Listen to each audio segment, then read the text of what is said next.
വിരലിൻ്റെ കാര്യത്തിലാണേലും യാത്രയുടെ കാര്യത്തിലാണേലും രണ്ടും മുറിഞ്ഞു പോകാതെ തുന്നിച്ചേർത്തത് കിംസ് അൽ ഷിഫയിലെ ഹാൻഡ് ആൻഡ് റിസ്റ്റ് സെൻ്ററാണ്. Hand and wrist centre, KIMS Al Shifa hospital, Perinthalmanna. Puzhakkattiri ഗ്രാമപഞ്ചായത്തിൽ സ്നേഹസായാഹ്നം എന്ന പേരിൽ വയോജന ദിനം ആചരിച്ചു. മഞ്ഞളാംകുഴി അലി MLA പരിപാടി ഉദ്ഘാടനം ചെയ്തു.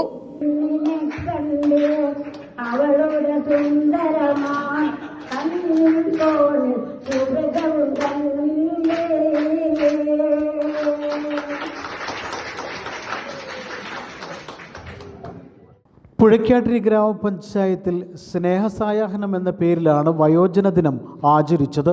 മഞ്ഞളാംകുഴി അലി MLA പരിപാടി ഉദ്ഘാടനം ചെയ്തു. ഗ്രാമപഞ്ചായത്ത് പ്രസിഡന്റ് ഉമ്മുക്കുൽസു ചക്കച്ചൻ പരിപാടിയിൽ അധ്യക്ഷത വഹിച്ചു. Vice president Moosakutty master, Puzhakkattiri panchayat medical officer doctor Ibrahim Shibil, doctor Mubarak Sani, doctor Sania, സ്ഥിരം സമിതി അധ്യക്ഷരായ ഖദീജ ബീവി, റഫീഖ് ബാവ, ശരണ്യ സതീഷ്, ഗ്രാമപഞ്ചായത്ത് അംഗങ്ങൾ, ആരോഗ്യ പ്രവർത്തകർ, ആശാവർക്കർമാർ തുടങ്ങിയവർ പരിപാടിയിൽ പങ്കെടുത്തു. MES medical college HOD doctor Mubarak Sani വയോജനങ്ങൾക്കായി നടന്ന ക്ലാസ് നയിച്ചു. News bureau, Perinthalmanna.